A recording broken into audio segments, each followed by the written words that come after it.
राधे राधे दोस्तों, जय श्री कृष्ण। तो आइए श्रवण करते हैं दुर्गा सप्तशती का 10वां अध्याय। शुंभ वध। मैं मस्तक पर धर्मचंद धारण करने वाली शिव शक्ति स्वरूपा भगवती कामेश्वरी का हृदय में चिंतन करता हूँ। वे तपाए हुए सुवर्ण के समान सुंदर हैं। सूर्य, चंद्रमा और अग्र ये ही तीनों उनके नेत्र हैं तथा वे अपने मनोहर हाथों में धनुष, बाण, अंकुश, पाश और शूल धारण किए हुए हैं। ओम नम चंडिकाय नमः। ऋषि कहते हैं, हे राजन, अपने प्राणों के समान प्यारे भाई निशुंभ को मारा गया देख तथा सारी सेना का संहार होता जान शुंभ ने कुपित होकर कहा, दुष्ट दुर्गे, तू बल के अभिमान में आकर झूठ मूठ का घमंड न दिखा। तू बड़ी जननी बनी हुई है किंतु दूसरी स्त्रियों का बल का सहारा लेकर लड़ती है। देवी बोली,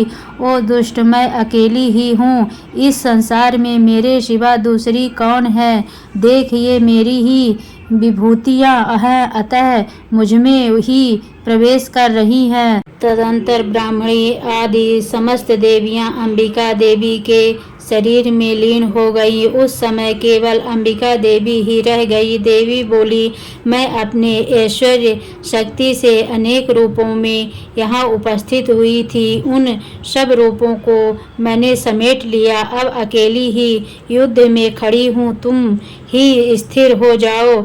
ऋषि कहते हैं, तदंतर देवी और शुंभ दोनों में सब देवताओं तथा दानवों के देखते भयंकर युद्ध छिड़ गया। बाणों की वर्षा तथा तीखे शस्त्रों एवं तरुण अस्त्रों के प्रहार के कारण उन दोनों का युद्ध सब लोगों के लिए बड़ा भयंकर प्रतीत हुआ। उस समय अंबिका देवी ने जो सैकड़ों दिव्य अस्त्र छोड़े उसे दैत्यराज शुंभ ने उनके निवारण अस्त्रों द्वारा काट डाला। इसी प्रकार शुंभ ने भी जो दिव्य अस्त्र चलाए उन्हें परमेश्वरी ने भयंकर हुंकार शब्द के उच्चारण आदि द्वारा खेल खेल में ही नष्ट कर डाला। तब उस असुर ने सैकड़ों बाणों से देवी को आच्छादित कर दिया। यह देख क्रोध में भरी हुई उन देवी ने भी बाण मारकर उसका धनुष काट डाला। धनुष काट जाने पर फिर दैत्यराज ने शक्ति हाथ में ली किंतु देवी ने चक्र से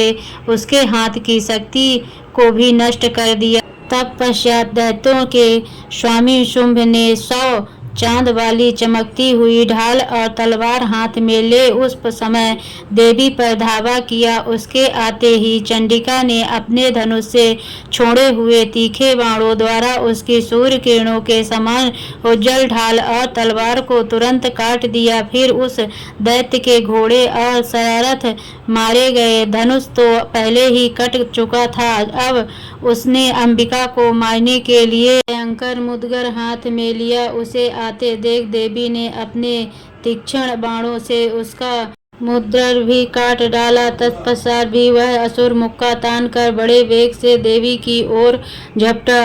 उस दैत्यराज ने देवी की छाती में मुक्का मारा। तब उन देवी ने भी उसकी छाती में एक चांटा चढ़ा दिया। देवी का थप्पड़ खाकर दैत्यराज शुंभ पृथ्वी पर गिर पड़ा किंतु पुनः सहसा पूर्वक उठकर खड़ा हो गया। फिर और वह उछला और देवी को ऊपर ले जाकर आकाश में खड़ा हो गया। तब चंडिका आकाश में भी बिना किसी आधार के ही शुंभ के साथ युद्ध करने लगी। उस समय दैत्य और चंडिका आकाश में एक दूसरे से लड़ने लगे। उनका वह युद्ध सिद्ध और मुनियों को विस्मय में डालने वाला हुआ। फिर अंबिका ने शुंभ के साथ बहुत देर तक युद्ध करने के पश्चात उसे उठाकर घुमाया और पृथ्वी पर पटक दिया। पटकने की जाने के पर पृथ्वी आने के बाद वह दुष्ट आत्मा दैत्य पुनः चंडिका का वध करने के लिए उनकी ओर बड़े वेग से दौड़ा। तब समस्त दैत्यों के राजा शुंभ को अपनी ओर आते देख देवी ने त्रिशूल से उसकी छाती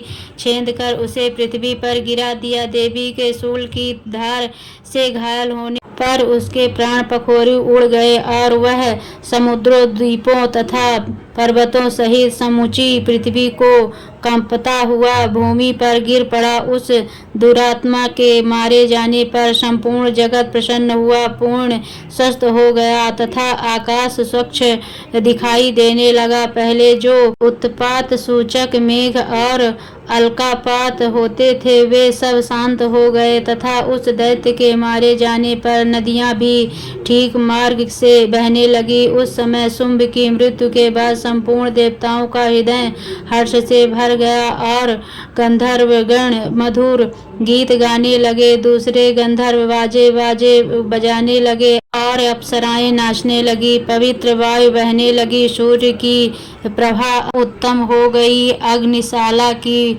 बुझी हुई आग अपने आप प्रज्वलित हो उठी तथा संपूर्ण देवताओं के भयंकर शब्द शांत हो गए। इस प्रकार श्री मार्कंडेय पुराण में सर्वणिक मानवतर की कथा के अंतर्गत देवी महात्म्य में शुंभ वध नामक 10वां अध्याय पूरा हुआ।